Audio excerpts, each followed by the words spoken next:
Damos una cariñosa bienvenida a todos los pastores, servidores de la iglesia que se integran a la tercera transmisión. Es el tercer día de transmisión y el último, lamentablemente, de esta serie Escatología y Misión. Pastor Adolfo, lamentablemente las cosas buenas se acaban, ¿no? Bom dia, pastor José, bom dia, amigos. O que é bom, parece que a sensação é que dura menos. Mas nós estamos no terceiro dia e hoje temos um tema especial. Então eu sugiro que você tome a sua Bíblia, um caderno, uma caneta, para tomar nota de algumas coisas importantes que serão ditas hoje. Eu também queria lembrar de você enviar o link correto para os seus irmãos do seu distrito para a programação da noite. Así es, reforzar la invitación para la noche, que será también la última transmisión para los hermanos y líderes de las iglesias locales. Y por supuesto, pastores, no olviden registrar su asistencia hoy. Si usted registra su asistencia, entonces posteriormente va a recibir su certificado de educación continua. Y hoy día, el tema, pastor. Hoje o tema é escatologia em Daniel e temos um convidado especial que daqui a pouco será apresentado nos detalhes. Excelente. Ahora tendremos una parte muy especial. Vamos a hacer un alto para que ustedes conozcan una novedad. Vamos a invitar a este estudio al pastor Josanan, director de mayordomía cristiana para la división sudamericana, quien nos va a presentar esa novedad muy interesante que ustedes van a ser los primeros en conocer. Pastor Josanan, bienvenido. Muito obrigado, pastor Josué. Bom dia, amigos. Muito obrigado por sua presença, sua assistência. E hoje nós queríamos apresentar, pastor, uma data especial. Nós estamos completando 10 anos do Provai Vede. O Provai Vede tem sido usado ao longo dos anos para abençoar a igreja e para fortalecer o momento da adoração. E como estamos comemorando 10 anos, resolvemos fazer uma mudança no Provai Vede e queríamos apresentar para vocês uma nova equipe, uma nova maneira de gravar, uma nova maneira de contar as histórias, no mesmo tempo, no mesmo período pequeno ali para não atrapalhar o momento do culto. Mas nós queríamos apresentar para vocês em primeira mão um pequeno trailer do que será o novo Provai Vede que iremos receber nas igrejas a partir do ano que vem. Então acompanhe esse vídeo para conhecer um pouco do novo Provai Vede.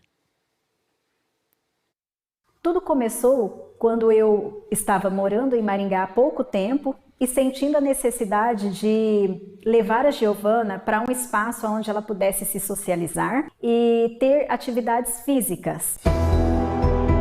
De uma forma ou outra, mesmo passando por algumas dificuldades, por algumas dúvidas, no final eu entendi que ali havia um propósito. A gente tem que saber que a fidelidade ela é importante durante todo o processo, durante toda a vida. Falei, olha, eu não sei o que você vai fazer, mas antes de você fazer qualquer coisa, eu posso orar por você? Naquele momento, ele travou. Deus chama a todos para o trabalho, para a missão. Todos nós temos os nossos talentos, os nossos dons. Basta você colocar à disposição de Deus. No 7º dia eu devo descansar. Inclusive, minha consciência está super limpa de não treinar e nem competir ao sábado. Ninguém me obrigou, foi uma escolha minha. O Deus que nós servimos abriu o mar vermelho, o que é pagar um boleto. Nós oramos e agradecemos pela bênção alcançada. Eu acho que a minha história ela não tem um final milagroso, né? Ela também não tem um final, mas ela tem uma experiência que diz que Deus é bom o tempo todo. A gente não consegue ligar muitos pontos quando a gente está na situação. E hoje, quando eu olho para trás e vejo como as coisas se decorreram, eu vejo que Deus cuidou de cada detalhe. Mas eu fico me perguntando, e se não tivesse dado certo o meu emprego, assim, será que eu teria tido a mesma percepção de vitória, de que foi legal ser fiel? Acho que nada paga esse sentimento de ter tomado uma decisão que está de acordo com os princípios e principalmente que sustente a minha fidelidade para com Deus. Provai e Vede, história de fé e fidelidade. Apenas um pequeno gostinho do que será o novo Provai Vede, e eu faço um pedido para você, querido pastor. Dê uma olhada nos vídeos, algumas igrejas não usam o Provai Vede por diversos motivos, mas dê uma olhada nesse novo formato, nos novos vídeos. Eu imagino que será um momento muito especial para fortalecer esse momento de entrega, de fidelidade e compromisso com a igreja. Então, que Deus o abençoe e que seja útil esse novo formato do Provai Vede, uma bênção para a sua igreja. Pastor Josué, muito obrigado. Gracias, Pastor Josanan. Amigos, gracias por integrarse a esta transmisión, la última de esta serie de Escatología y Misión.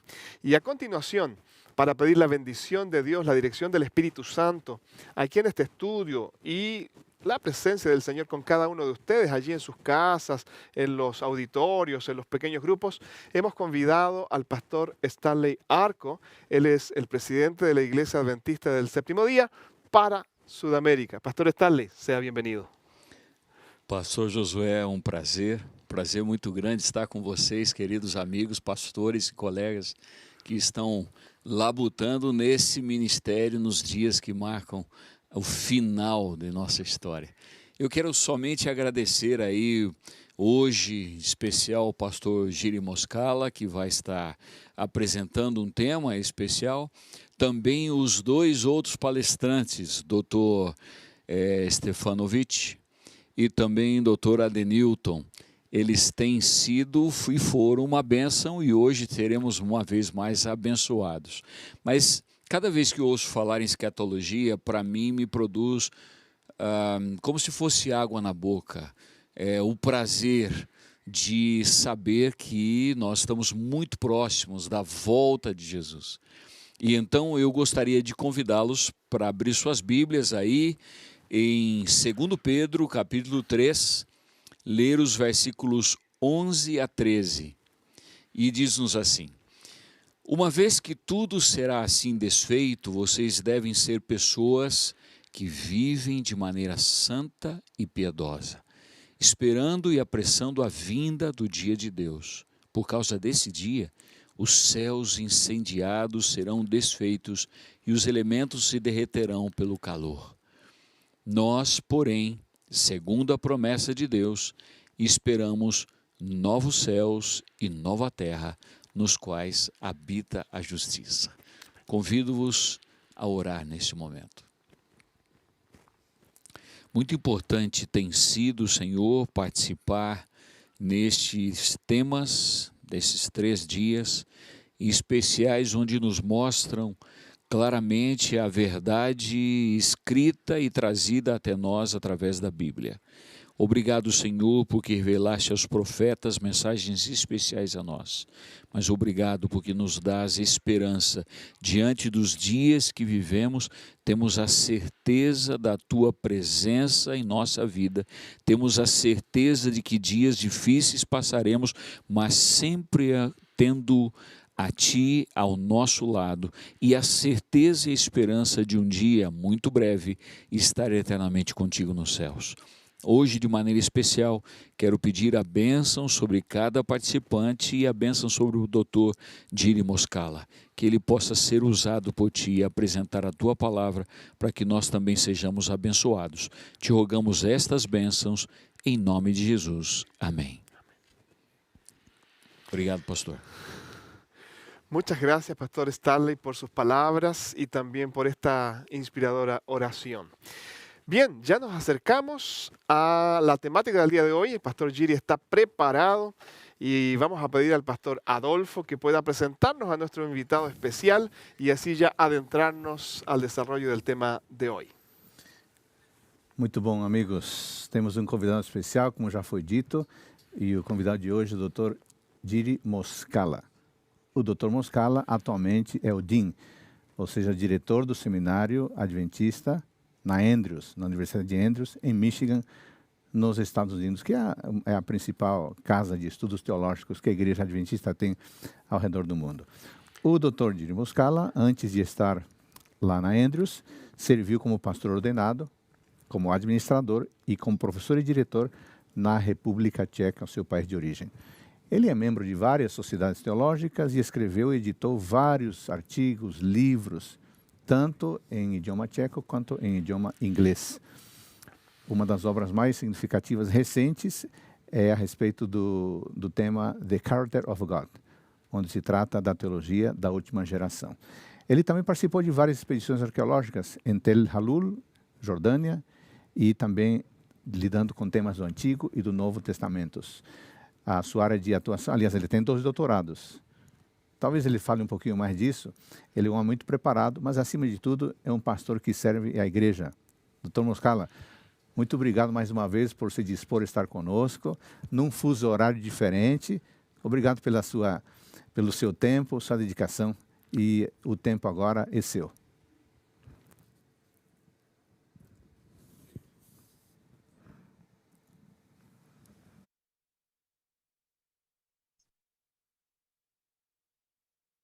Well, bom dia, amigos. Bom dia, amigos.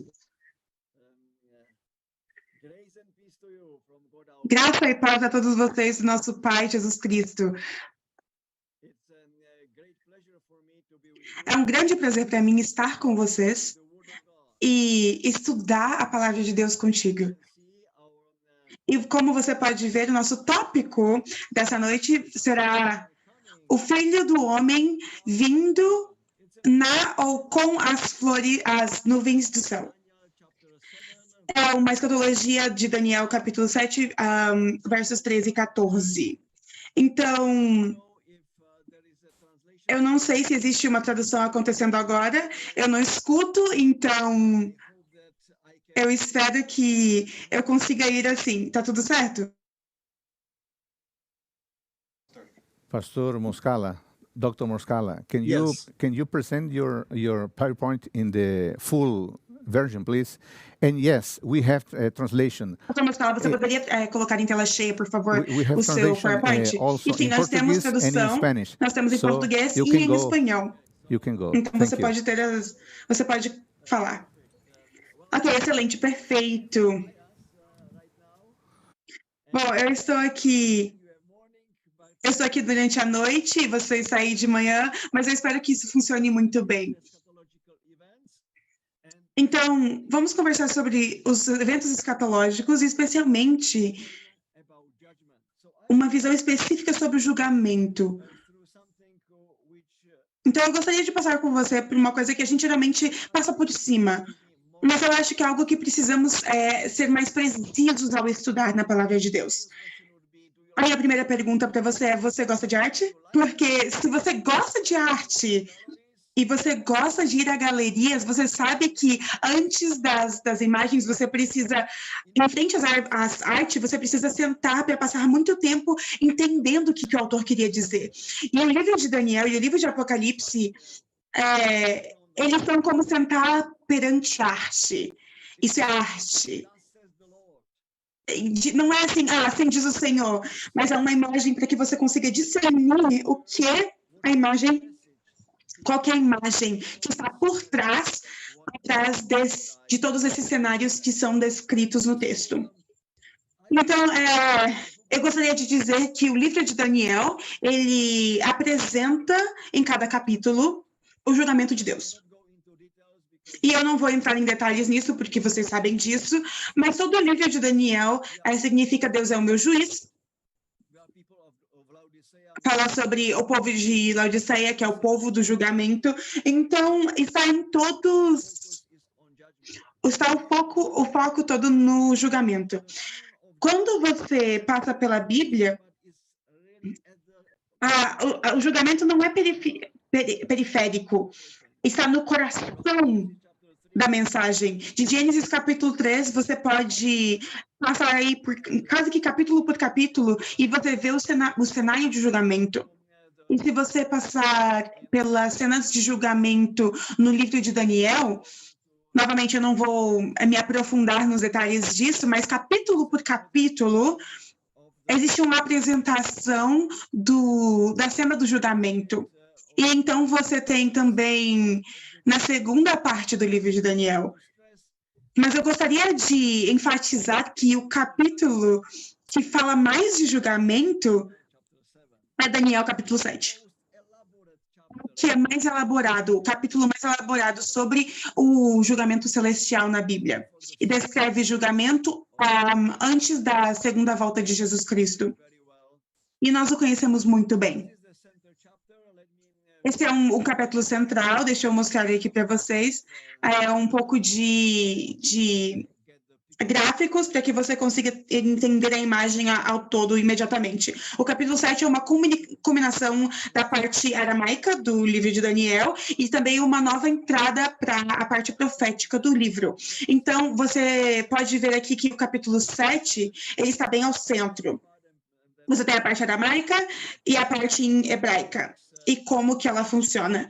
Você pode ver assim, de uma forma diferente, os capítulos 7 está bem ao centro e as portas estão se abrindo nessa parte, nesse ponto.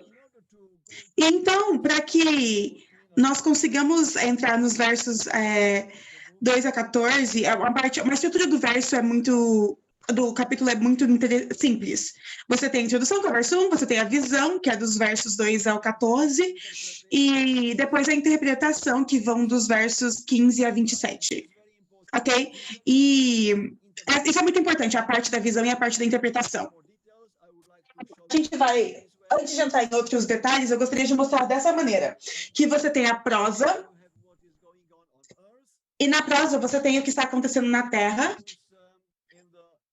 e na parte poética, você tem o que está acontecendo no céu. Então, é uma estrutura para te incentivar. O que está acontecendo na prosa, o que está acontecendo na poesia, o que está acontecendo no céu. No capítulo 7, versos 9 e 10, você tem primeiro o cenário celeste, e depois nos versos 13 e 14, o segundo cenário celeste. E assim como você pode ver aqui, a estrutura é bastante óbvia, bem clara, porque você pode ver que o julgamento está ao centro da estrutura. Isso é muito claro, muito óbvio. Então, aqui, você vai ter isso, mas a gente vai focar no segundo cenário, nos versos 13 e 14. Se você vai na parte de interpretação, você pode ver a reação do profeta à visão. E aí você tem o primeiro resumo do que ele viu. O anjo fala, o que você viu foi isso aqui. E você vai lembrar aqui do verso 17 e 18, é isso que acontece. E aí você vai ter a reação do profeta e a primeira elaboração da visão. Então, vai ser a segunda parte interpretativa, dos versos 19 a 22. E então, você vai ter a interpretação mais comprida do verso 23 até o 27. Então, a interpretação vem em 3 partes, vem em 3 vezes. Primeiramente o resumo, depois a elaboração e depois a interpretação comprida, profunda. E o que é importante é que no cenário celeste está conectado. O verso 18 significa o final do resumo e depois o verso 22 no final da elaboração da visão. E depois no verso 26 e 27, o que está falando sobre a interpretação mais comprida. Então, eu espero que vocês vão lembrar desses versos, e que você tenha essa Bíblia em frente de você, que você veja que os versos 18, 22, 26 e 27, eles vão juntos, porque eles se juntam com a segunda cena celeste nos versos 13 e 14. E eu vou mostrar isso aqui para você na minha apresentação. Então, para você entender de verdade as visões, porque as visões, elas têm algumas lacunas nos eventos. Você precisa suplementar essas visões com a interpretação. E elas vão juntas, elas são inseparáveis, elas se complementam. Então, a parte da interpretação provê detalhes cruciais que são importantes para a visão. E isso é muito importante. Então, eu vou repetir de novo.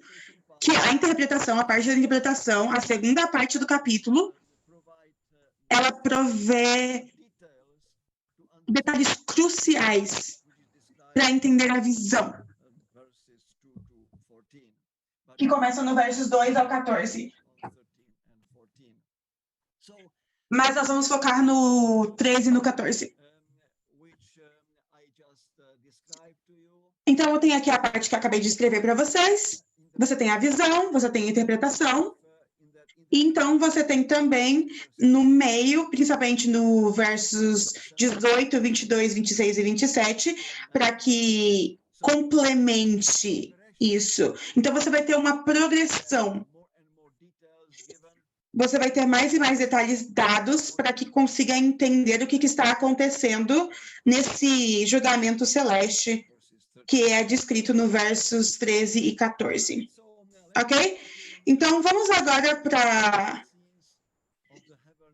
essas duas cenas celestes que estão em Daniel 7. A primeira cena está no versos 9 e 10 e a segunda no verso 13 e 14. Mas aqui está o primeiro problema.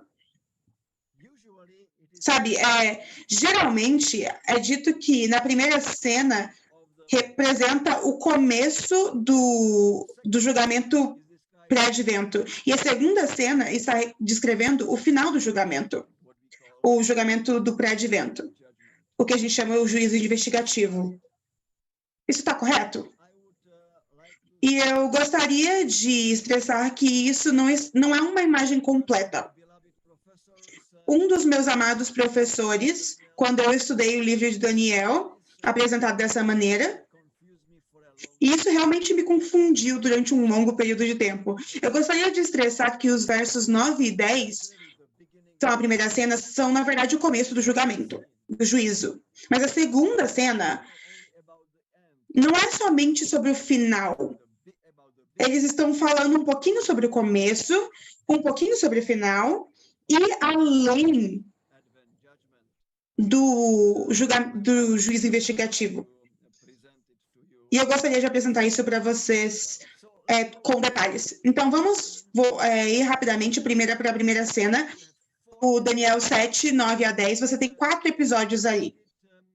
E está tudo relacionado com o Pai Celeste. A primeira cena, ou episódio, que está aqui nessa visão, é que o trono foi colocado no seu lugar. A segunda é focada na pessoa, no Pai, no Antigo dos Dias, sobre como que ele é. Que ele também está centrado no trono, nesse trono que é imutável. E aí você tem o terceiro episódio, que fala sobre a quantidade inumerável de seres celestes que são partes do julgamento, que são as testemunhas. E aí você tem no quarto episódio, você pode falar que os livros foram abertos e você tem o começo do julgamento celeste. Então, esse é o primeiro cenário. Eu gostaria de focar que no cenário, que no primeiro, que o santo, que o mais alto não está presente, os redimidos não estão presentes. É tudo sobre o Ancião de Dias. E depois sobre o imensurável número de seres celestes que fazem parte do Tribunal Celeste. Mas também não fala sobre o Filho de Deus, o Filho do Homem, Jesus Cristo. Todo o foco está no Ancião de Dias. Então, é isso que eu gostaria, esse é o primeiro cenário, é isso que eu gostaria de mencionar. E aí você conhece o texto, então a gente não precisa passar muito tempo nele. E claro que você pode passar o que o Ancião de Dias está fazendo. E aí você tem os versos 22, 11, 26, uma declaração clara que ele está declarando, que ele está julgando. Então, nós sabemos que o Ancião de Dias, ele está agora julgando, ele está presidindo sobre o julgamento, sentado em seu trono. Com isso, a gente pode ir para a segunda cena, e aqui nós vamos passar o resto do nosso tempo, para que conseguimos realmente entender o significado. Você vai ter primeiro a fórmula introdutória, na minha visão, eu olhei, isso é um particípio, ele estava olhando, ele estava assistindo, e essa primeira declaração é que ele está introduzindo tudo que ele estava vendo nessa visão, nesse segundo cenário. E essa parte é muito importante, e agora, em vez de ler na nova versão internacional, eu gostaria também de passar pela tradução literal. Ok? Mas antes de ir, eu gostaria de mencionar que praticamente todas as traduções que eu conheço, mas eu não conheço como são as traduções em português ou espanhol, então depende um pouquinho de que Bíblia você vai estar usando. Mas se você olhar, primeiro você vai ter o Filho de Deus está vindo com as nuvens dos céus, e depois sobre o Ancião de Dias. Depois você fala que foi permitido a sua presença, que foi lhe dado domínio e glória, e reino e poder. E agora vem a declaração que eu gostaria de que você tenha na sua Bíblia corretamente. Que todas as povos, as nações e homens de todas as línguas o servissem ou os adorassem. Não deveria ser no passado, deveria ser no futuro. Que todos os povos, nações e todos de todas as línguas o servirão ou o adorarão. E aí, quando chegar na parte do domínio, o domínio eterno, que não passará e o seu reino jamais será destruído. Também essa parte do futuro. Então, se a gente vai para a tradução literal, que é essa daqui, eu posso dizer o seguinte, que Daniel está descrevendo que eu estava olhando, eu estava assistindo na visão da noite, e olhe, com as visões da noite, eis que vinha nas nuvens do céu com o Filho do Homem. Então, a ênfase aqui no hebreu é nas nuvens dos céus. Então, ele atingiu, ou ele chegou perto do Ancião de Dias. E então, a gente tem o terceiro, que é, então, eles trouxeram ou os permitiram em sua presença, que é o movimento. Ele foi levado à presença do Ancião de Dias. E a ele foi dado autoridade e glória ao reino, e o reino. E aí você tem, depois disso, todos os povos, nações e línguas o servirão, o adorarão no futuro, e que o domínio que não passará, que nunca acabará, e por último, e o seu reino não será destruído, também no futuro. Então, como você pode ver, você tem depois da parte da fórmula introdutória, você tem 7 declarações aqui, e nós vamos passar por elas com muito cuidado, ok? Aqui você tem os verbos. A gente tem as 7 frases depois da introdução, que ele estava vendo, que ele estava assistindo. Que ele estava vindo que o Filho do Homem estava vindo com as nuvens, ou nas nuvens. Esse vindo é um particípio. É o mesmo que assistindo. Então, é uma ação contínua, vindo. Então, você tem os 3 perfeitos e 3 imperfeitos. No hebreu, quando a gente fala sobre o perfeito, a gente usa o passado, o tempo verbal passado, algo que aconteceu, e depois o futuro, uma coisa que ainda não foi cumprida. Então, você tem o passado, que o Filho do Homem atingiu ou chegou perto do Ancião de Dias. Ele foi trago para a presença de Deus. E foi dada a ele a autoridade no reino de Deus. E aí você tem o futuro, de que todas as pessoas o adorarão. Mas que o seu reino não passará e o seu reino jamais será destruído. Então, eu gostaria que você visse isso, porque existe o passado e existe o futuro. E algo muito importante que eu gostaria de enfatizar aqui para você, algo muito importante vai acontecer no meio, entre esse perfeito e o imperfeito. E a gente precisa descobrir o que é isso que aconteceu. Cada esses verbos descreve um evento adicional. Não existem repetições, são adições. Uma coisa vai se adicionando à outra, de tal forma que isso traz a descrição. Não existem repetições, mas existem adições aos pensamentos prévios que foram ditos. Mas se nós temos isso, nós podemos ir para a repetição novamente. Eu gostaria que tivéssemos isso em mente. Primeiro você tem o particípio, vindo. Adam, aí depois o perfeito, meta.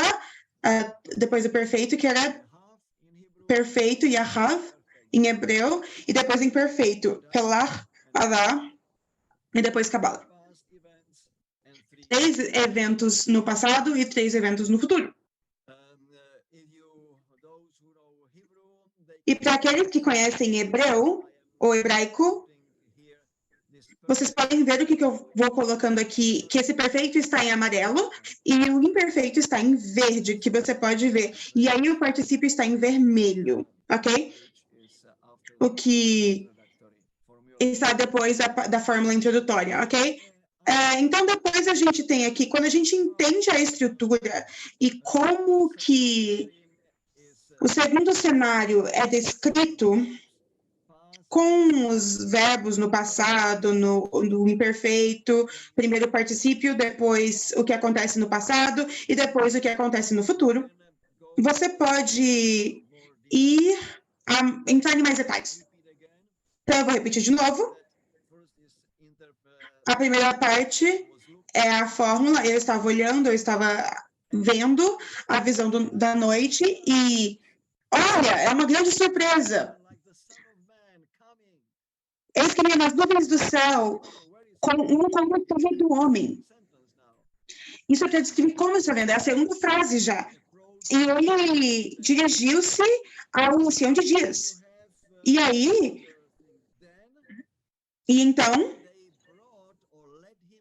o fizeram chegar até ele, ou perante o ancião de dias.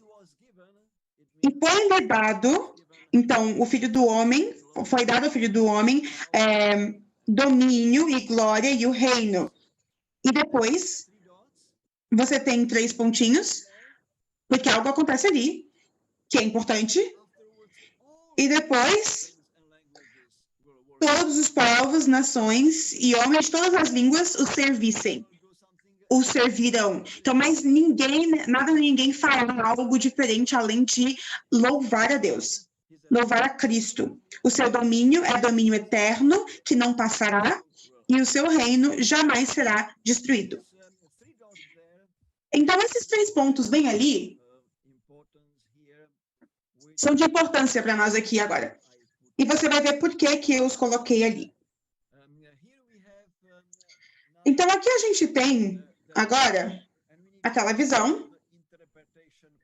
E vamos passar agora para a parte da interpretação de Daniel, capítulo 7, que é o verso 15 até o verso 27. E nós vamos ficar só no versos 17, 11, para essa visão, e os versos 13 e 14. Se você pegar a estrutura caótica de Daniel 7, é muito interessante que bem no centro existe um breve resumo, como eu disse para você, da interpretação, da parte de interpretação. E é o versos 17 e 18. Então, todo o resumo da visão está aqui em 2 versos. Então, eu gostaria agora de passar com você sobre a monomia. O verso 17 está em azul e os versos 18 está em verde. O primeiro é o 17. Esses grandes animais são 4 e são 4 reis que se levantariam da terra. Não é um quebra-cabeça bem óbvio. Na visão, os 4 animais foram descritos. Mas aí, presta atenção nisso aqui. Mas os santos do Altíssimo receberão o reino e o possuirão para todo sempre, para sempre, de eternidade em eternidade. Bom, primeiramente, você tem que ficar um pouco surpreso, porque não existe nada na visão sobre os santos do Altíssimo. Esse termo não é usado. Em vez de santos do Altíssimo, você tem o que a gente viu antes no texto, que está falando no verso 14, todas as nações e os povos e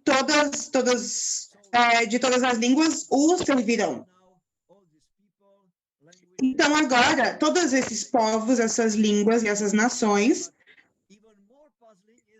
mas ainda mais confuso é o que vem depois. Na visão, você não tem, agora que os santos do Altíssimo, você não tem isso. Esse negócio da nação, do povo, eles receberam o reino. Ou que eles o possuirão para sempre e sempre. Você só tem que o Filho do Homem tem o reino, terá o reino, e que o reino nunca será destruído. Mas o anjo, quando está interpretando isso para Daniel, ele já está falando que, na verdade, o que pertencerá a Jesus, o Filho do Homem, recebeu, o que o Filho do Homem recebeu, na verdade, está dando para os santos do Altíssimo. E aí, claro que nós temos que fazer a pergunta, quando? Quando que os santos do Altíssimo receberão o reino? Bom, e quando que isso vai começar, que eles o possuirão de eternidade em eternidade? E aí concluímos claramente que deve ser na segunda volta de Jesus Cristo. Em outras palavras, a segunda volta de Jesus Cristo, ela está antecipada no cenário celeste, no segundo cenário, do julgamento celeste, do versos 13 e 14 do capítulo 7, mas que não está declarada explicitamente. Deixa eu dizer isso de uma forma diferente. Os santos do Altíssimo, mencionados no versos 8, 22, 25 e 27, você vê que estão na parte interpretativa, não na visão, são os santos do versos 21, que ainda é uma parte interpretativa, que são idênticos com todos os povos, nações e línguas, do verso 14.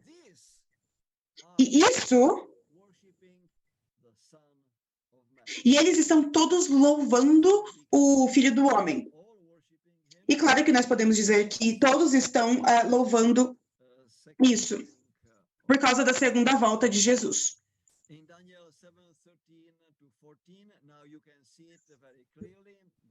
E aí no verso 14 ou 15, você pode ver muito claramente que quando o ancião de dias está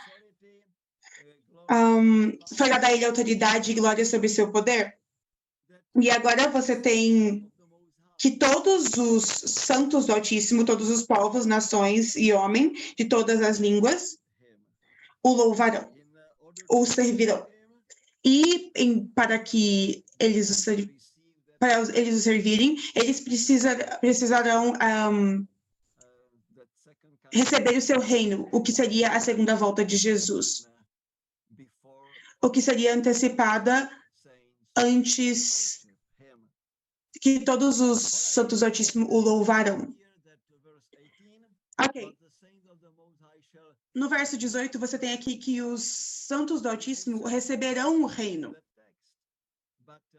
O que não está aqui no texto, mas que está antecipado que todos os povos, nações e homens de todas as línguas o servirão e que receberão esse reino e que possuirão esse reino de eternidade em eternidade. Ok, até aí tudo bem? Então agora, onde que esse recebimento se encaixa em Daniel 7, 13 e 14? E eu já mencionei isso para vocês várias vezes, existem ali os 3 pontinhos, onde exatamente esse recebimento do reino deveria ser colocado na visão, mas que está somente na interpretação. Então, depois que o Filho do Homem recebe todas as autoridades, as glórias, o poder e o reino, ele está dando para o Ancião de Dias, e ele está dando para os Santos do Altíssimo, perdão, e eles o servirão para sempre e sempre, porque o seu reino é um reino eterno. É uma declaração muito linda e muito poderosa. Então, agora uma observação crucial. Para que os santos altíssimos possam receber esse reino, o Filho do Homem tem que vir à Terra para dar esse reino ao seu povo. Em outras palavras, pressupõe a segunda volta de Jesus Cristo, como eu já mencionei aqui, e vamos adicionar mais detalhes nisso agora. Ok? Claro? Tudo entendido até agora? Eu não escuto a tradução, então eu não sei exatamente como que está indo, mas eu espero que esteja tudo bem. Então, nós vamos agora para mais detalhes sobre a visão do segundo cenário do julgamento do juízo celeste. E eu coloquei aqui os 3 pontos que antecipam a segunda volta de Jesus Cristo. Porque os santos do Altíssimo, nesse momento, estão recebendo o reino de Jesus que recebeu no céu antes de descer à terra. Então, agora alguns pensamentos sobre a identificação do Filho do Homem. Eu entendo que todos nós sabemos que isso é Jesus Cristo, que o Filho do Homem é Jesus Cristo, mas existem 3 detalhes importantes nessa descrição. E eu vou dizer logo que o Filho do Homem, além de ser humano, como você sabe, Jesus Cristo foi levado daqui de Daniel 7, o título mais importante para si mesmo, que ele gostava de repetir e repetir o tempo todo, que é o Filho do Homem. O Filho do Homem, o Filho do Homem. Isso vem daqui, do livro de Daniel, capítulo 7, verso 13. Ele é o Filho do Homem. Mas o Filho do Homem não é somente humano, mas também divino, uma pessoa divina. E 3 indicadores que você tem disso. O primeiro é que a sua volta, que ele vem sobre as nuvens do céu. No Velho Testamento, somente Deus cavalga ou vem nas nuvens. Você tem diversos textos aqui, como você pode ver, eu não vou passar pelos detalhes, mas no Salmo 104, verso 3, fala que ele faz das nuvens sua carruagem. E em Isaías 19:1 diz, olhe, o Senhor está vindo nas nuvens. As nuvens simbolizam a presença de Deus no Velho Testamento. Então, essa declaração de que o Filho do Homem está vindo com ou nas nuvens do céu, é uma clara primeira indicação para o leitor de que essa pessoa não é somente um ser humano, mas divino, que é uma pessoa divina. Porque é um cenário divino. Então, essa figura que está vindo é divina, mas em aparência física parece um humano. Em adição a isso, nós temos também 2 características adicionais à sua característica divina, porque eles não estão somente vindo nas nuvens, mas ele também é o objeto de adoração. Ele é uma pessoa que está sendo adorada. E, de acordo com a Bíblia, a gente só pode adorar a Deus. E depois, o terceiro indicador dessa divindade é que ele tem um reino. E que esse reino é eterno. Então, a identidade do Filho do Homem é muito clara, correto? Ele é um humano, mas ele é celeste e também divino, além de ser humano. Então, você tem 2 pessoas divinas, o Ancião de Dias e o Filho do Homem. Agora, claro, o Filho do Homem está vindo nas nuvens. Ele está vindo, e esse é um fenômeno interessante porque é um verbo no particípio, ele está vindo, algo que é em geral, que significa movimento, que significa o movimento do Filho do Homem. E claro que vindo pressupõe uma duração, porque é no particípio, então pressupõe que existe uma duração, um processo, e é um processo em continuação do movimento. Então isso é muito interessante, uma descrição muito interessante desse particípio. Então, agora, a pergunta é a seguinte, e é muito importante. De onde vem o Filho do Homem? De onde que ele vem? E onde que ele está indo? E a declaração seguinte é clara. Porque depois de dizer, e eis que vinha com as nuvens do céu como um filho de homem, é dito muito precisamente que ele está vindo para dirigir-se ao ancião de dias. Lembre-se que esse agora é o segundo cenário celeste. No primeiro cenário, o Filho do Homem não estava presente, era tudo sobre o ancião de dias. Então, agora é muito importante mostrar que no cenário celeste, onde está o ancião de dias, que está presidindo o julgamento, existem também os seres celestes, que agora no segundo cenário, o Filho do Homem também está vindo. E quando ele está vindo, ele está dirigindo-se ao ancião de dias.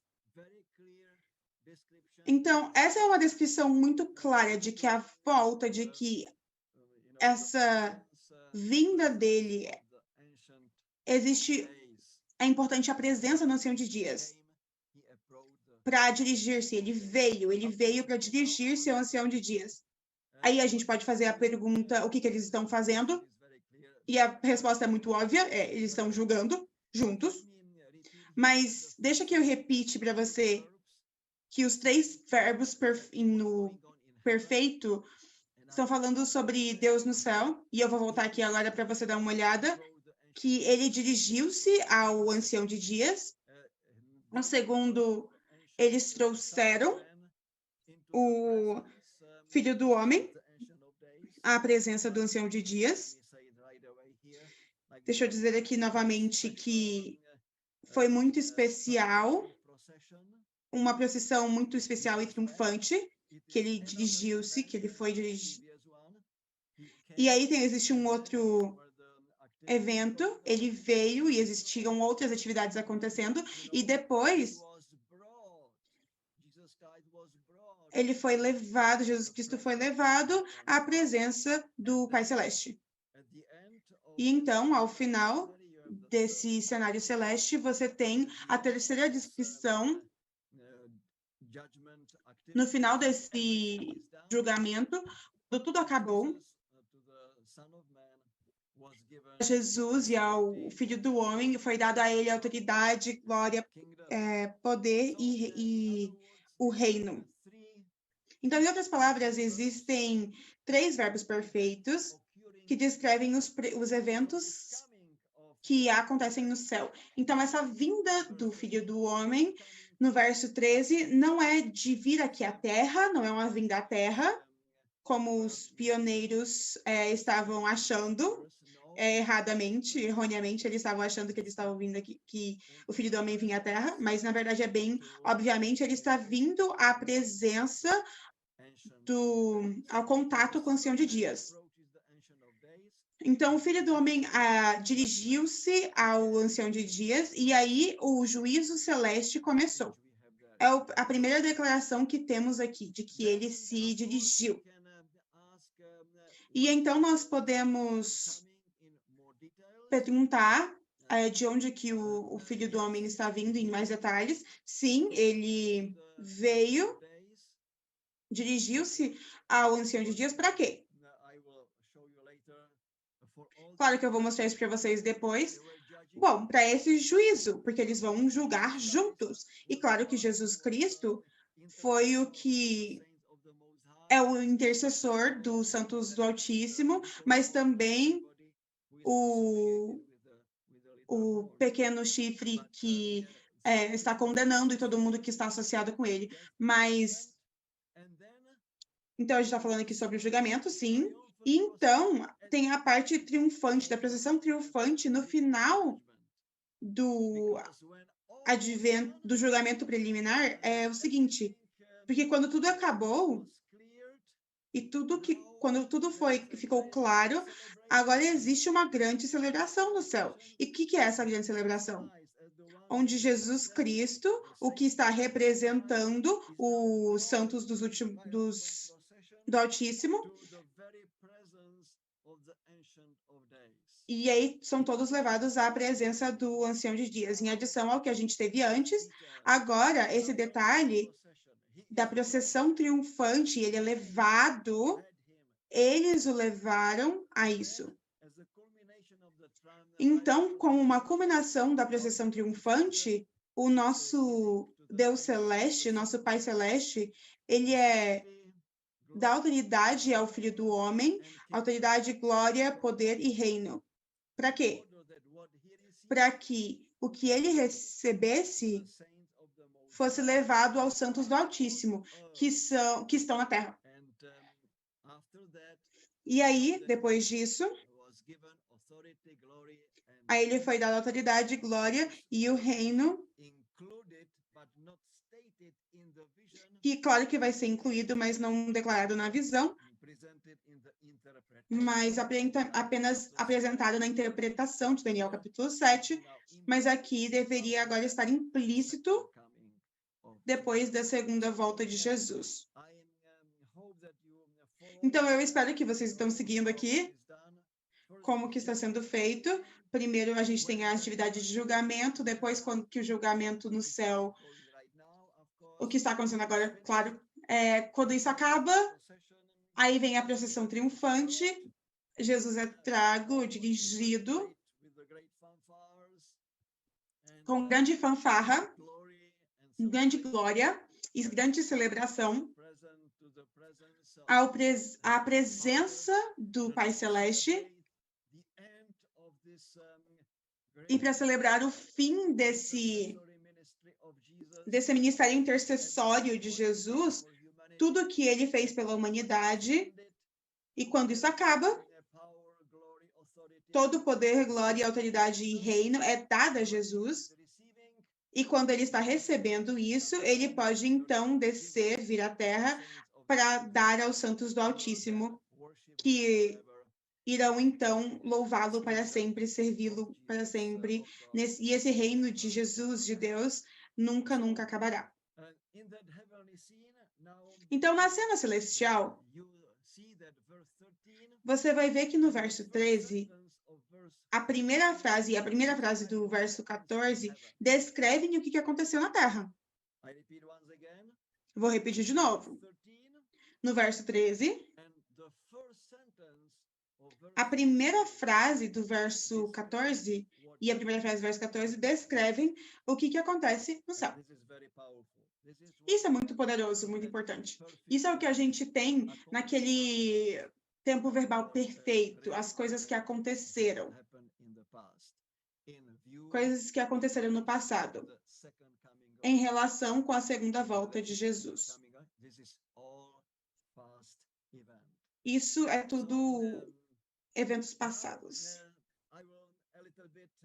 Então, agora eu vou trazer um pouquinho de complicação, mas eu espero que vocês consigam entender o porquê que eu estou trazendo aqui, porque muita gente está confuso com o texto do Segundo Testamento, do Novo Testamento, que está usando Daniel 7, versos 13, que o Filho de Deus está vindo nas nuvens dos céus. Então, agora, a minha pergunta é a seguinte: como que essa frase, o Filho do Homem vindo nas nuvens dos céus, é usada no Novo Testamento? E aqui eu tenho que te mostrar algo muito crucial, muito importante, que quando eu vi e eu entendi, de repente, esse quebra-cabeça que eu não estava conseguindo resolver, fez total sentido. Note que quando Jesus está falando em Mateus 24:30 ou em Marcos 13:26 sobre sua segunda volta, e usando a terminologia de Daniel capítulo 7, ele diz o seguinte, que o Filho do Homem virá nas nuvens dos céus, que é uma citação do verso 13, mas ele também está usando uma citação do verso 14. E isso, às vezes, é ignorado. A gente fala, não, que Jesus está vindo nas nuvens. Não, ele está vindo nas nuvens com poder e com grande glória. Significa que somente, também o fim do julgamento preliminar, do pré-advento, também está incluído. No final desse grande dia de perdão, que também vem do julgamento do pré-advento, no final, Jesus está recebendo poder e grande glória. No final e não no começo. E quando tudo isso foi terminado no céu, agora ele vai e continua nas nuvens dos céus como uma pessoa divina, mas agora com poder e glória, para poder dar o reino para os santos do Altíssimo.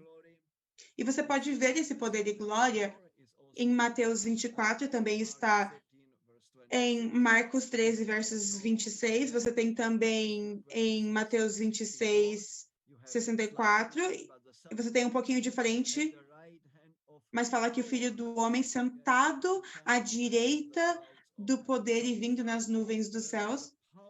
Então, agora, há uma pessoa poderosa que terminou todo esse poder, todo esse trabalho de intercessão, e agora trabalha como sacerdote e alto sacerdote, que agora vem como o rei de alguém que está sentado ao trono.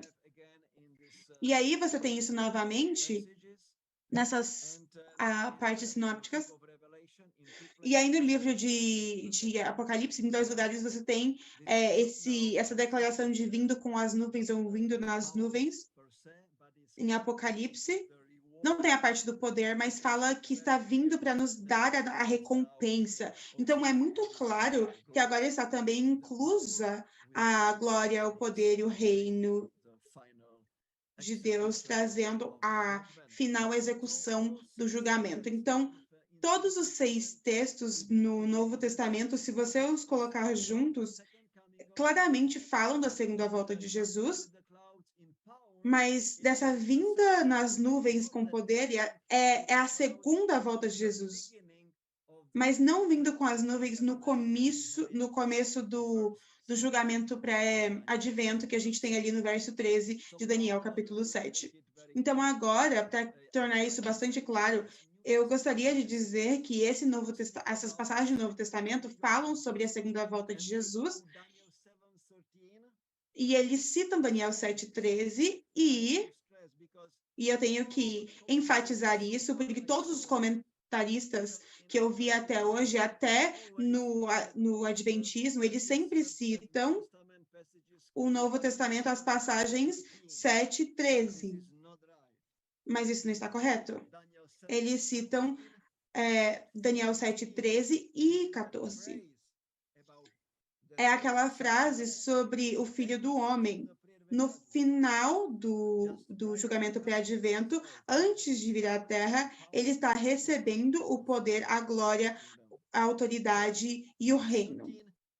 Então, é o verso 13 e 14, que são refletidos nas passagens do Novo Testamento, aqui, que estávamos vendo antes.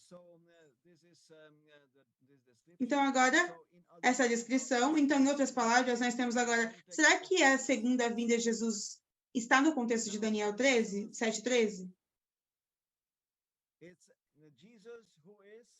Jesus que está vindo nas nuvens para dirigir-se ao Ancião de Dias. Será que essa seria a segunda vinda de Jesus? Não, a resposta é não. Isso não é o que está acontecendo. Isso é Daniel 7:13. Mas agora, a segunda pergunta é, A segunda vinda de Jesus está no contexto de Daniel 7, 13 e 14. E aí você vai ter que ser bem cuidadoso com como que você interpreta isso, claro. E aí sim, claro. Depois do primeiro cenário no céu, e quando ele recebeu tudo, incluindo o poder e a autoridade, então, e fica implícito no versos 13 e 14, que isso vai estar culminando na segunda volta de Jesus. Então, agora é uma vinda inclusiva, bem inclusiva. Essa vinda inclui a sequência de tanto ao ancião de dias quanto à terra. Então, a gente tem esse foco no Filho do Homem, e aí você tem o Filho do Homem vindo ao ancião de dias nas nuvens, ou com as nuvens do céu, e aí com a autoridade, domínio do reino que foi dado a ele. E essa combinação agora que temos com as consequências. E as consequências são as seguintes. Ele presenteia o reino aos santos do Altíssimo, eles o recebem, eles o servirão, o louvarão, e o seu reino será eterno. Então, quando você vê sob essa perspectiva, você sabe que diante das consequências, elas devem ser inclusas a segunda volta de Jesus, como implícito no versos 18, 22 e depois o verso 27 do capítulo 7. Então, agora o Filho do Homem pela primeira vez aparece na presença do julgamento celeste no verso 7, 13a. Ele primeiro se dirige ao ancião de dias, como eu repito aqui agora, para quê? Eles estão lá para julgar juntos. Está no capítulo todo que eles estão agora julgando juntos. E até os estudiosos que não são adventistas, como Crispin Fletcher Lewis, estão falando que Daniel 7:13, onde fala sobre vindo nas nuvens do céu, no verso 13, eu repito, ele está concluindo que isso nos leva à conclusão de que Daniel 7, 9 a 14 descrevem a escatologia do dia de expiação, quando o santo sacerdote virá ao ancião de dias cercado por nuvens de incenso. E eu tirei da página 186 essa citação. Essa é a descrição que está ali no Daniel 7:13 sobre o dia da expiação. O dia escatológico da expiação. Então, agora, se você for para a parte de interpretação de Daniel 7, no verso 22, você tem até que veio o ancião de dias e fez justiça aos santos do Altíssimo, e veio o tempo em que os santos possuíram o reino. Então, essa parte onde o Pai Celeste e o Filho do Homem estavam fazendo juntos. Estavam julgando. O julgamento foi anunciado. E primeiro, o julgamento a favor, na vantagem dos santos do Altíssimo. Então, você tem no final do verso 22, e veio o tempo em que os santos possuíram o reino após o julgamento. Então, em João 5, você sabe que Jesus fala que toda a autoridade foi dada a ele para julgar, porque ele é o Filho do Homem. Então, o Pai Celeste está presidindo sobre o juízo celeste, mas Jesus faz parte do julgamento porque ele é o nosso intercessor, ele é o nosso representante da raça humana perante o Pai Celeste nesse julgamento celeste. E aí você também não tem somente julgamento positivo, mas também negativo, porque no verso 26 diz o seguinte: Mas depois se assentará ao tribunal para lhe tirar o domínio, para destruir e o consumir até o fim. No final da segunda vinda, aonde serão consumidos e consumir até o fim. Então, onde que isso se encaixa no versos 13 e 14? Como eu disse antes, esse julgamento é depois de dirigir-se ao ancião de dias. Depois disso, ele será levado na procissão triunfante para receber todo o poder, glória e domínio e do reino, sobre o reino. Então, eu acho que isso agora fica bastante claro. Deixa eu agora falar sobre... Bom, a gente viu o que aconteceu no céu, de acordo com Daniel 7, 13 e 14, versos 14 também na primeira parte, isso foi no céu. E aí agora, isso fica implícito a segunda vinda e os resultados. E os resultados são o seguinte, do que está acontecendo na Terra. E aí você tem as nações e todos os povos, e povos de todas as línguas o louvarão, o servirão, o Filho do Homem. Todo mundo, não mais o mal. Todos. Então, esse é o cenário depois do julgamento celeste e da aniquilação dos ímpios. Que todos louvarão agora a Jesus Cristo. E, novamente, a descrição de que o seu domínio nunca passará e nunca será destruído. Então, no contexto da visão de Daniel 7, quando você vai à interpretação, na parte da interpretação é muito claro, no verso 26, você vê que tudo será destruído na segunda volta e depois, segunda vinda de Jesus. E aí, depois, você tem essa parte do reino, que o reino será eterno e que esse reino será entregue a eles. E aí, no verso 27, você tem essa parte importante. O reino e o domínio e a majestade dos reinos debaixo de todo o céu serão dados ao povo dos santos do Altíssimo, e seu reino será o reino eterno, e todos os domínios o servirão e lhe obedecerão. E aí fica bem claro que o seu reino será eterno, e todos o servirão e o obedecerão. E onde que isso se encaixa em Daniel 7, 13 e 14? Obviamente, como a gente já mencionou, é depois da cena celeste, onde, antes deles o servirem e o louvarem, quando ele está recebendo todo o poder e a glória, então você tem a segunda parte do verso 27, que fala sobre esse reino eterno, e é por isso eu coloquei a segunda marcação de 3 pontos. Então, a gente fala sobre o que ele recebeu na cena celeste, depois desse longo período de tempo, trabalhando pela salvação da humanidade, não somente morrendo por eles, mas fazendo a intercessão e trazendo a final solução do problema do pecado. E então, depois do julgamento, que o julgamento está terminado no céu, ele recebe o reino, e agora, como representante dos santos do Altíssimo, ele virá e presenteará esse reino aos santos do Altíssimo, o que é algo muito poderoso, muito bonito. Isso se encaixa muito lindamente com os versos aqui que eu mencionei para você.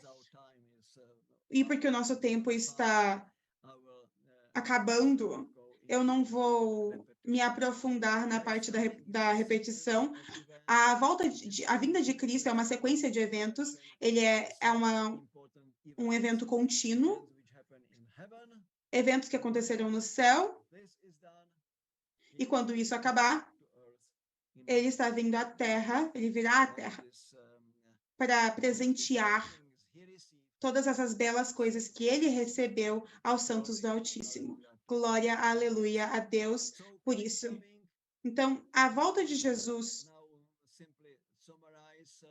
E agora eu vou resumir aqui somente o que é explícito e o que é implícito na parte da visão, dos versos 13 e 14. Resumidamente, o foco está em dois eventos principais. Primeiramente, significa que o Filho do Homem se movimenta no céu, e quando ele se encontrou com o Ancião de Dias, ele se encontra para julgar. Isso é um significado muito explícito, muito claro, e aí significa que depois disso, o Filho do Homem é dirigido ao planeta Terra, não mais ao Ancião de Dias, ao Pai Celeste, mas agora para o planeta Terra, na segunda vinda de Cristo, para entregar isso ao seu povo. E isso não é explícito, isso no caso está implícito, significando que está na visão sobre o céu. Então, deixa eu resumir dessa maneira. Os tempos verbais revelam o tempo que esses diferentes eventos acontecem, indo do resumo contínuo de ação do vindo e da descrição dos detalhes do que é o vindo, do Filho do Homem, o que isso significa. Então, finalmente, apontando para o futuro. O particípio, ele expressa, ele enfatiza a presença da ação do Filho do Homem, principalmente a vinda dele com as nuvens dos céus. E primeiro o Ancião de Dias, e então ele é levado à presença do Ancião de Dias, e depois ele recebe todo o domínio, a glória e o reino.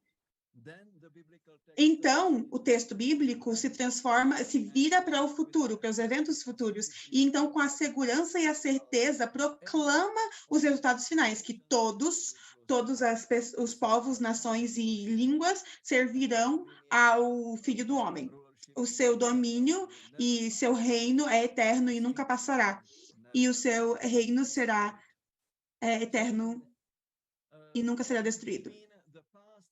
Então, entre o passado e o futuro, está a magnífica antecipação do Filho do Homem, que está vindo com as nuvens do céu em sua glória, e com os anjos ao planeta Terra, na sua segunda vinda, para dar o reino eterno aos santos do Altíssimo, e eles o servirão para sempre e sempre. E isso é uma grande combinação do que temos em Daniel capítulo 7, com também o texto do Novo Testamento. Então, você vê que Daniel 7,13, ele engloba uma grande quantidade de tempo, desde o julgamento do pré-advento até o final desse julgamento, a segunda vinda de Jesus, até toda a eternidade, onde todos o servirão. E o servirão somente. E a nossa interpretação do cenário do fim do milênio. Tudo está lá. Inclusive o resumo. No verso do Daniel 7. Então, agora, eu vou resumir aqui com o texto bíblico. Aqui você pode ver, em amarelo, que é literalmente o que a gente tem em Daniel, versos 7, versos 13 e 14, está em amarelo. E então, o que a gente tem em verde é a minha interpretação de que a gente não consegue entender que a primeira parte está acontecendo no céu e a segunda parte é o que está acontecendo depois da segunda vinda de Jesus, ou durante a segunda vinda de Jesus. E o que você tem? E aí o que você tem é o que eu coloquei de outros versos do capítulo 7, nessa passagem, e o que você pode ver que isso flui entre uma coisa e outra. Eu vou tentar adiantar isso de uma forma que faça sentido para você. Você pode ver que Daniel diz, eu vi, e perante mim havia o Filho do Homem. Venha comigo. E ele estava vindo nas nuvens dos céus. E aí ele se dirigiu ao Ancião de Dias. E aí você tem de novo que eles estavam julgando juntos. E no verso 26 você tem o seguinte, que depois se sentará no tribunal para lhe tirar o domínio, para destruir e consumir até o fim. E aí, na presença, foi dada a ele autoridade, glória e poder. E aí você implica a segunda volta de Jesus. E aí você tem o verso 27 depois disso, e os santos do Altíssimo,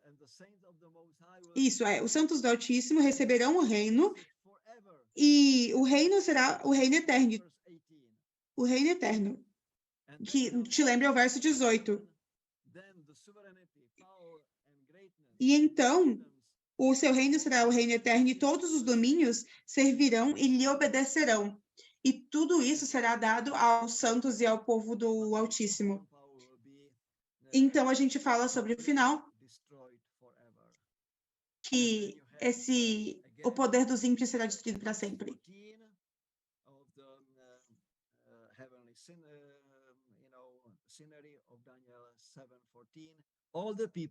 E aí, o cenário de Daniel 7,14, você tem o seguinte, que foi lhe dado domínio e glória e o reino para os povos e nações, e todas as línguas o servirão, e o seu domínio e domínio eterno, que não passará, e o seu reino jamais será destruído.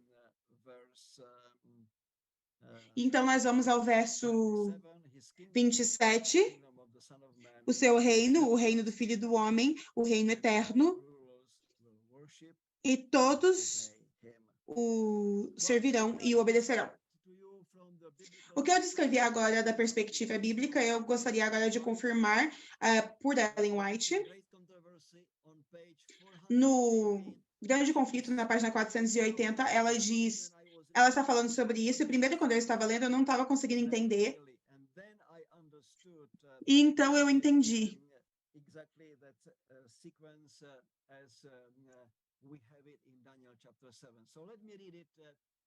E aí, isso faz relação com Daniel 7. Deixa eu ler do Grande Conflito, a página 480. A vinda de Cristo aqui descrita não é a sua segunda volta à Terra. Sua segunda vinda à Terra. Ela está falando sobre Daniel, capítulo 7, verso 13. Verso 13, tá? Vindo das nuvens ao ancião de dias. Então, a vinda de Cristo aqui não é a segunda vinda à Terra. Ele vem até o ancião de dias no céu para receber o quê? Para receber o quê? Receber o domínio e a glória e o reino que será dado a ele ao fim de seu trabalho como mediador. Então, você tem aqui duas coisas. A vinda de Cristo, que não é a segunda vinda de Cristo, que é a sua vinda até o ancião de dias, onde ele receberá o domínio, a glória e o reino. Então, essa vinda é o começo do julgamento. E aí ele vem para conseguir receber o final do julgamento, que será dado a ele ao final de seu trabalho como mediador. Esse é o final do julgamento preliminar. Então, a gente lê sobre o final. É nessa vinda, e não na segunda vinda à Terra, que foi dito em profecia que acontecerá na terminação dos 2.300 dias em 1844. Então, você vê que a terminação dos 2.300 dias, manhãs e noites começa no verso 13, em 1844, é o começo do julgamento, quando eles começam a se unir. Quando eles começam a se unir com essa fase final do ministério de Jesus, o que chamamos o dia da expiação. Então, essa é o final, a terminação dos 2.300 dias em 1844.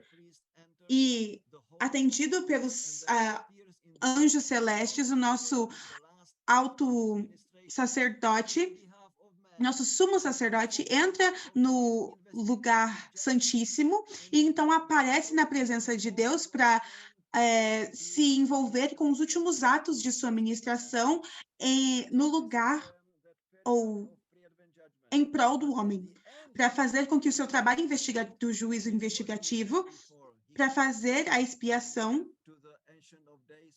Então ele vem até o ancião de dias ao céu para receber o domínio e a glória e o reino que será dado a ele ao final de seu trabalho como um mediador. Então eu espero que agora isso nos ajude a ter uma compreensão muito clara de Daniel 7, versos 13 e 14, que são colocadas e são perfeitamente encaixadas no que a Ellen White está falando aqui no grande conflito, página 408 e 480. Então, Jesus Cristo é o vitorioso. O Filho do Homem dá aos santos do Altíssimo o reino que recebeu. Então, ele é o nosso mediator, nosso representante, o nosso intercessor, e os santos do Altíssimo vão se deleitar no seu reino e estarão seguros para sempre, sempre, sempre, por toda a eternidade. Glória, aleluia, amém. Então, aqui eu acho que o meu tempo acabou, então eu vou acabar por aqui mesmo. Dr. Moscala, muito obrigado por sua apresentação, pelo tema que o senhor discorreu aqui. Se o senhor quiser, pode sair da tela e agora ficar somente a sua imagem? Pode ser? Dr. Moscala, o senhor está me ouvindo bem? Está ouvindo agora a tradução aí também? Está ouvindo a tradução? Yeah, I understand you. Ok. Okay. Good. I hear you. Very good. Pastor Moscala, antes de fazer as perguntas, queria dizer que foi uma aula espetacular e aqui deixo eu ler rapidamente alguns comentários. O Robert Moraes disse: o julgamento não é periférico, está no centro da mensagem, citando uma frase que o senhor disse aqui na sua aula. Adelson Francisco dos Santos diz assim: Dr. Moscala, parabéns pelo tema, muito interessante, profundo, uma grande bênção. Ok. Deixa eu ler aqui também. O pastor Barreto diz assim: Dr. Moscala, muito boa a sua aula, uma grande bênção. Dr. Genilson disse assim: que estudo abençoado de Daniel 7, muitíssimo enriquecedor para o nosso conhecimento. E finalmente o pastor Ismael Sena disse: Dr. Moscala, a sua aula foi muito abrangente e convincente. Thank you. I'm glad that it's convincing. Muito bem. Vamos aqui, Dr. Moscala, para uma pergunta.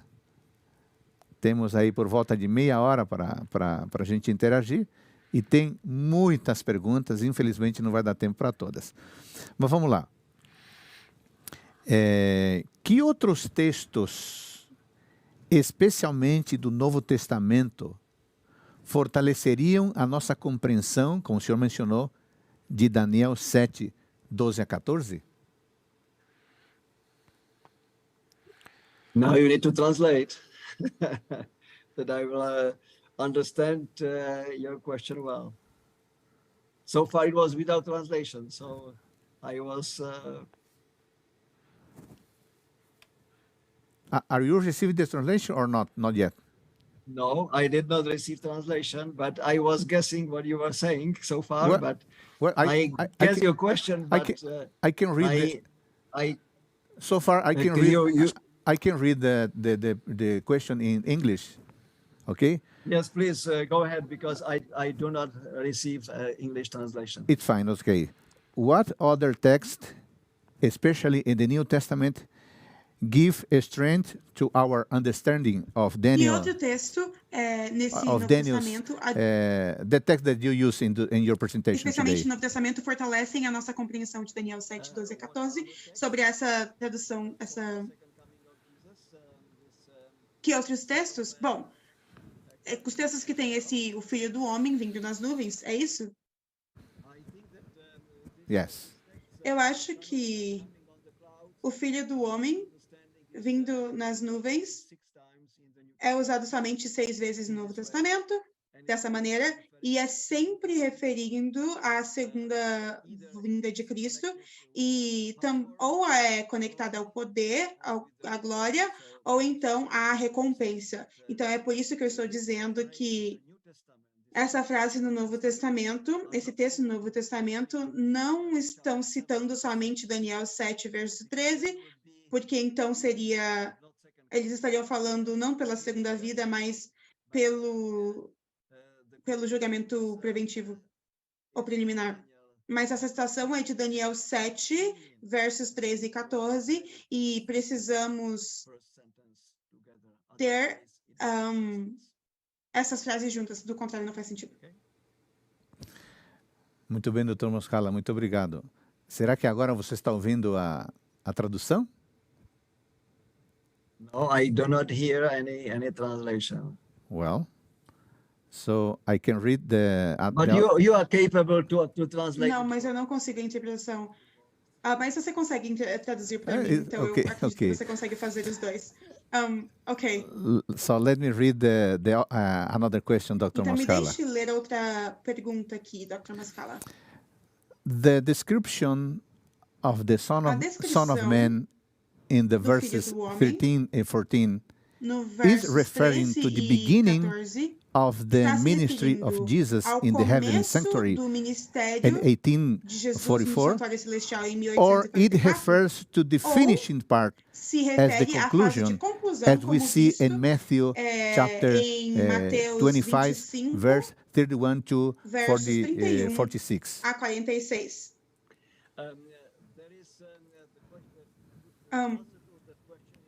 A resposta para essa pergunta é sim.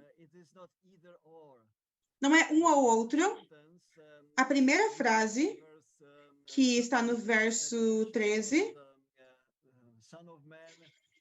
que está sobre a vinda do Filho do Homem, que ele está vindo ao ancião de dias.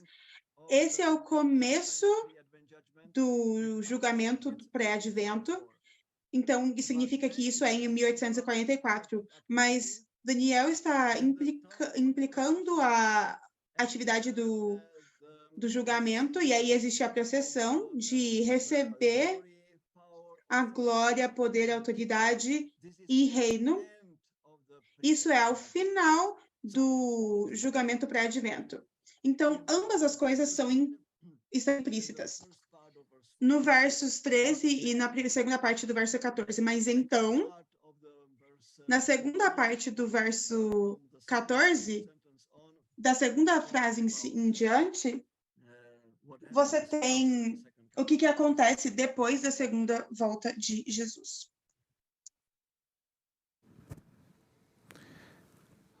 Thank you, Dr. Moscala. Muito obrigado, Dr. Moscala. So I think that you are hearing então eu gostaria just me, eu acho que me, você está right? escutando somente a mim, correto? Sim, Okay. somente a você. Bom, eu vou fazer primeiro a pergunta em português e depois eu vou tentar traduzir para ele aqui em inglês. Dr. Moscala, I will read first in Portuguese, after that in English, okay? Okay. Na versão em português, amigos, a pergunta aqui é a seguinte: na versão em português, diz que o Filho do Homem foi conduzido à presença do Ancião de Dias. E a pergunta é: quem seriam estes seres que conduziram o Filho do Homem? So, Dr. Moscala, in the Portuguese version, says that the Son of Man was conducted to the presence of the Ancient of Days. The question is, who are the beings that conduct the Son of Man in this verse? O Filho do Homem nesse verso? É uma pergunta excelente. O texto não está dizendo isso. O texto só está dizendo literalmente que eles o levaram. Yeah. Que o dirigiram, o Filho do Homem, antes ou perante o Ancião de Dias. Então, eles, a gente não consegue saber, mas conseguimos antecipar que aqueles que estão sentados ao trono no julgamento celestial, de acordo com o verso 9 e 10, do primeiro cenário celeste, que ao final, quando eles terminam tudo, quando eles veem as evidências, quando Eles veem que, como o Filho do Homem, o que ele foi para a humanidade, o que ele fez pela humanidade, como que ele fez tudo para salvar cada indivíduo,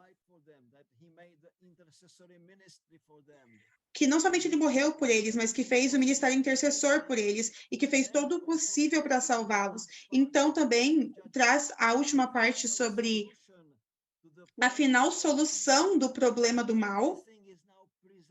Quando tudo está agora apresentado, então, provavelmente, a gente pode dizer que aqueles que estavam assentados ali, eles correm até Jesus e o elevam e o levam em procissão triunfante, em uma procissão triunfal e vitoriosa, à presença do Ancião de Dias e ao que seria o Pai Celeste, em grande celebração ao que acontece para a salvação da humanidade. E não somente a salvação da humanidade, mas também a salvação de todo o cosmos. Porque nós sabemos que a nossa salvação e a segurança de todo o universo, ela está toda conectada com a cruz de Jesus. Então, ver todas as consequências da cruz, a salvação do povo, e então como o mal será condenado e nunca mais será utilizado. Então, isso é algo que é descrito aqui nesse verso. Então, para ser claro, a gente não sabe, mas conseguimos antecipar e conseguimos imaginar que essa grande celebração ao final do julgamento pré-advento. Thank you, Dr. Moscala. Muito obrigada, Dr. Moscala. I will talk first in Portuguese, after that I will translate. Eu falarei primeiro O pastor em português, Antônio depois Marcos traduzirei. disse, muito interessante notar que toda a fundamentação foi bíblica. E após estarmos fundamentados na palavra, o Dr. Moscala mostrou que Ellen White já corroborara com essa interpretação. Dr. Moscala, Pastor Marco Antônio says, it is very interesting to observe that you present your thoughts, your explanations, just based in the Bible. Just in the Bible. After that, in the final, you present some thoughts from Ellen White. It is very interesting. Right. So, what is this procedure? What is this approach, Dr. Moscala? It is important. First the Bible, after that, the writing of Ellen White. I strongly believe that we are... Eu acredito piamente que nós somos pessoas da Bíblia, o pessoal da Bíblia. Então, tudo tem que ser sempre colocado no aqui diz o Senhor. Assim diz o Senhor. A gente não pode entrar em doutrina e colocar... então, Ellen White diz sobre isso. Não, eu piamente acredito que o ministério de Ellen White, ele está confirmando, ele é confirmatório, mas que quando vemos cedo das Escrituras, nós vemos que, na verdade, eu fico sempre admirado em como que isso se encaixa corretamente com o que Ellen White está dizendo. Antes eu não conseguia entender direito de algumas afirmações, mas na base da Escritura, eu vi o que era, e aí eu disse, sim, Senhor, isso é exatamente o que está acontecendo, exatamente correto. Então, Ellen White está aqui para apoiar a interpretação bíblica, a exegese, e a gente não pode começar com Ellen White, então tentar encontrar algo na Bíblia para confirmar. Então, eu coloquei lá o grande conflito na página 480, porque, na verdade, é uma linda confirmação. A afirmação do que podemos ver no texto bíblico.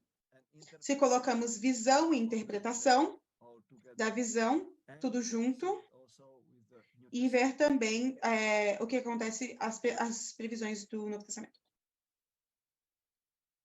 Muito bom. Muito obrigado, Dr. Moscala. Temos mais uma pergunta aqui do Rodrigo de Castro. Qual a relação temática do juízo do ancião de dias e o filho do homem, porque no texto específico parece que não há participação do filho do homem no juízo. So let me say in English, Dr. Moscala, what is the relation between the subject of the judgment of the Ancient of Days and the Son of Man? Because it seems that in the specific text, there is no participation of the Son of Man in the judgment.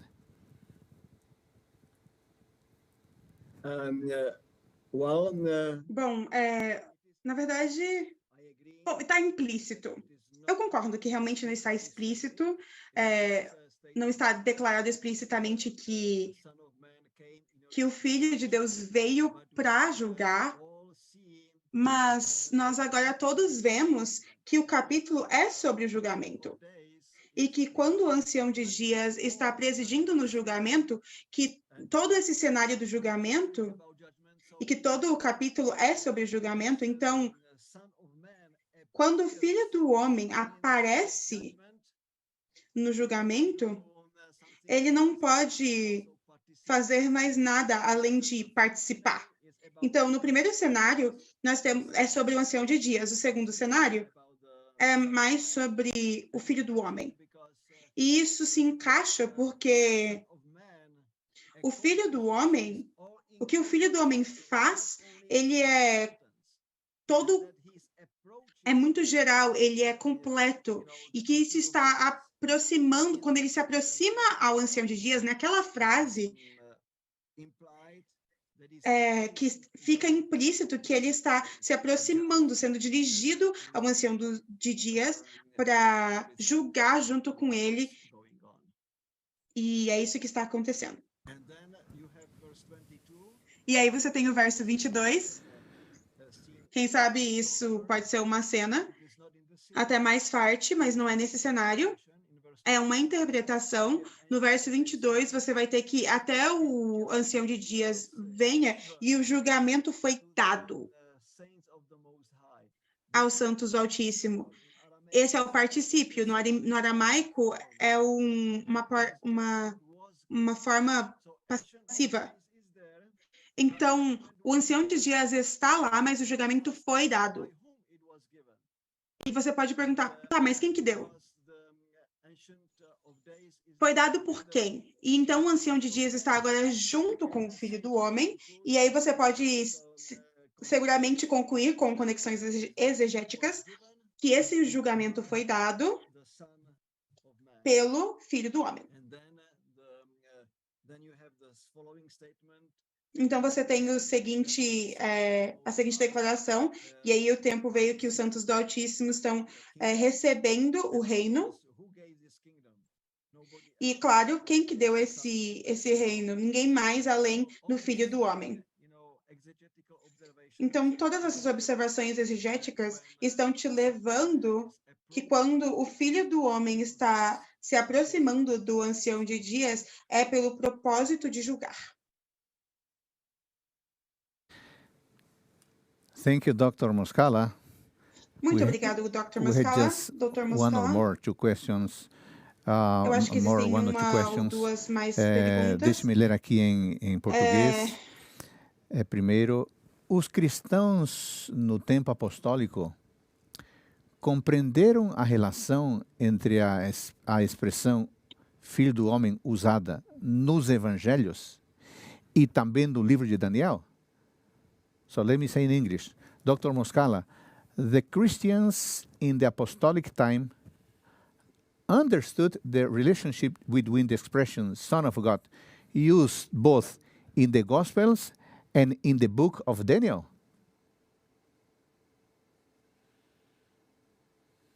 Well, I'm not expert in the early fathers in order to answer exactly, but eu não sou expert nisso, mas eu vou responder mesmo assim.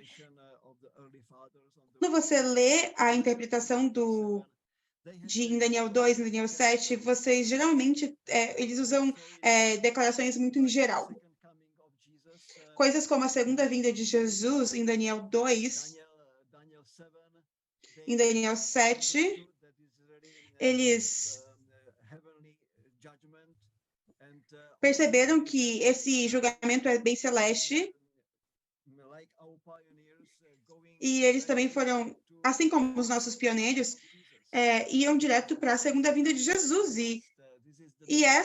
porque esse é o eixo principal, é a nossa direção principal, que anda junto. Então, que o ancião de dias está julgando, o filho do homem está lá, mas então ele recebe o reino para conseguir dar este reino. Então, essa conexão com o verso 22 e 27, ele foi muito rápido para pular para a segunda vinda de Jesus.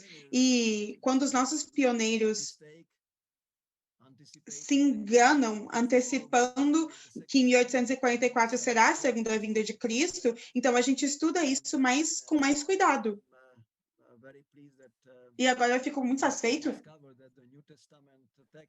em descobrir que esse verso do Novo Testamento não está em contradição com o que está em Daniel 7, em versos 13 e 14, porque o Novo Testamento está combinando os versos 13 e 14, não somente o verso 13. Se fosse somente o verso 13, então a gente teria um problema, porque então seria a segunda volta de Jesus, a segunda vinda de Jesus, mas não é a segunda vinda, é a vinda celeste ao ancião de dias, e somente quando você junta isso com o capítulo 14, que ele recebe o reino, e aí no final do julgamento, ele recebe esse poder, a glória e o reino. Então, aí, essa combinação no final, que é descrita no Novo Testamento pela segunda vinda, isso torna correto, é a aplicação correta disso, e Jesus sabe exatamente o que ele está fazendo quando ele está falando sobre si mesmo, o Filho do Homem, vindo nas nuvens, mas ele não está vindo nas nuvens ao ancião de dias, ele está vindo com glória. Então, essa vai ser a situação futura, que ele virá com poder e glória, para dar esse prêmio, para dar a recompensa. Então, exegeticamente e teologicamente, ele está aplicando o significado de Daniel 7. Muito obrigado, Dr. Moscala, por sua explicação. Eu ia ler aqui a última pergunta que temos. Se a expressão de Daniel 7,14 não se refere à segunda vinda de Cristo, por que Jesus usou a mesma frase na Septuaginta para falar de seu retorno em Mateus 24:30. Dr. Moscala, we had the last question, but I think that you made an explanation. If the expression of Daniel 7:14 is not about the second coming of Christ, why Jesus used the same phrase in the Septuagint to talk about his second coming in Matthew 24, verse 30? And again, I will be repeating myself. Novamente, eu vou me repetir. A gente precisa ver que no Novo Testamento, você tem a combinação do verso 13 e do verso 14. Se fosse só o verso 13, então, essa vinda nas nuvens do ancião de dias seria como se fosse a segunda vinda de Cristo, por causa do texto do Novo Testamento, que usa os dois textos juntos, mas não é porque é uma combinação do verso 13 de vir nas nuvens, e então, no começo do verso 14, recebendo o poder, a autoridade, a glória e também o reino. Que você tem tudo isso no verso 14. E essa combinação do versos 26, que cria um texto paralelo, quando ele está falando da sua vinda nas nuvens com poder e glória. Então, é por isso que ele está falando corretamente sobre a segunda volta, vinda de Cristo, e não sobre outra coisa. Muito bom, muito obrigado, Dr. Moscala. Pastor Samuel Bastos escreveu aqui agora há pouco, no Evangelho de João, a expressão Filho do Homem aparece 13 vezes, e todas fazem referência ao julgamento. Parece que João entendeu bem a conexão de julgamento e Filho do Homem relacionado a Jesus. Dr. Moscala, Samuel Bastos is saying is doing some statement. In the Gospel of John, the expression Son of Man, we have the expression Son of Man 13 times, all of them in reference to the judgment. It seems that John understood very well the connection between the judgment and the Son of God in relationship to Jesus. So just one. Yes, this is a good observation. Yes. Sim, isso é uma observação muito boa, inclusive, sim. Todo o cenário de quando Jesus está falando, e essa é a parte mais importante e mais amada, o título mais amado de Jesus para si mesmo, o Filho do Homem, o Filho do Homem. Às vezes ele diz o Filho de Deus, mas geralmente o Filho do Homem.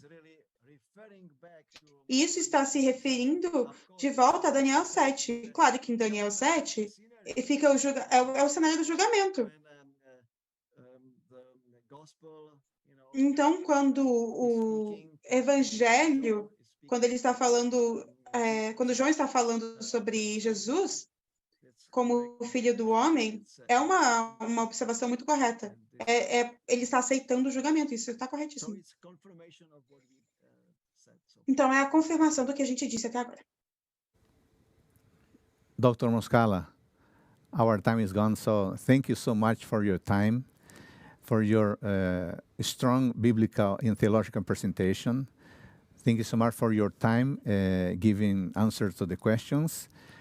And it is good to have pastor scholars like you with strong in theological and biblical fundamentals for our issues, especially for Adventist issues.